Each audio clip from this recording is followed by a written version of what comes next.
Polka. Chaque photo a son histoire. Bonjour Alain Genestar. Bonjour.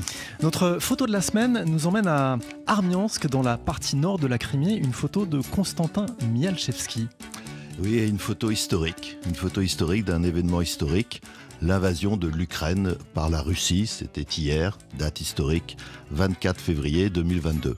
Donc sur cette photo, on voit un char frappé de cette lettre Z qui frappe tous les blindés et tous les camions russes qui sont aujourd'hui en Ukraine. Alors c'est vrai, on n'avait jamais vu ce genre de photo en Europe. C'est les réactions les plus courantes. Faut remonter dans l'histoire et c'est important quand même de rappeler que dans les années 50, les chars russes sont rentrés dans Budapest, qu'à la fin des années 60, les chars russes sont rentrés dans Prague. Et forcément, on s'en souvient et ça fait référence aujourd'hui. Sinon, les photos d'invasion, pour nous, Européens, c'est des photos lointaines de pays loin de l'Europe. C'est en 1990, par exemple, c'est Saddam Hussein qui rentre au Koweït avec ses chars, lui aussi. Et oui, parce que l'Europe, elle a connu d'autres guerres dans les dernières décennies. C'est pour ça, l'événement aujourd'hui, c'est cette invasion. L'invasion d'un pays voisin, la Russie, qui envahit l'Ukraine. C'est ça l'événement historique. Les guerres, oui, il y en a eu beaucoup et très meurtrières. Il faut se souvenir des années 90, c'est pas très loin. Les guerres dans l'ex-Yougoslavie, en Bosnie, au Kosovo, c'est 220 000 morts. C'est un bilan énorme, c'est un bilan de guerre.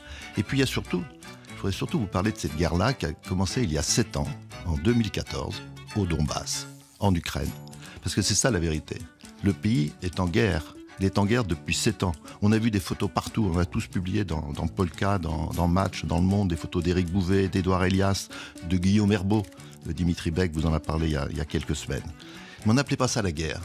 Les diplomates appelaient ça une crise, la crise ukrainienne. Une crise qui a fait 14 000 morts et 2 500 000 déplacés. Mais ces photos des photojournalistes que je viens de citer, elles auraient dû hanter les Européens pour s'inquiéter davantage en voyant ces photos, pour réagir davantage en voyant ces photos, pour menacer davantage de sanctions en voyant ces photos. Mais non, on a continué de parler à Poutine. Il était invité dans tous les sommets pendant ces 7 années. Et pourtant, on savait qu'il soutenait cette guerre. L'Europe, pendant 7 ans, a fermé les yeux sur ces photos de guerre. C'est 7 années de perdu pour faire la paix. Polka.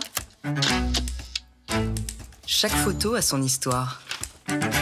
Merci beaucoup Alain Genestar. Vous êtes venu ce matin avec le nouveau numéro de la revue Polka. Qu'est-ce qu'on pourra y trouver ? Alors oui, c'est moi qui l'ai, puis je vais vous le laisser, mais les lecteurs ne l'ont pas encore, parce qu'il n'arrivera en kiosque que lundi prochain, à cause du papier. Vous savez, avec le Covid, il y a beaucoup de retard de livraison.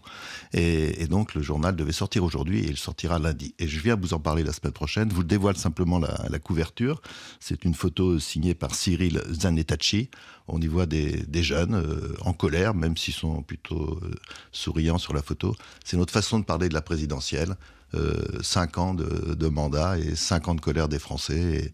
Et les Français sont dans ce numéro de Polka. Merci beaucoup Alain Genestar et bonne journée. Il est 8h24.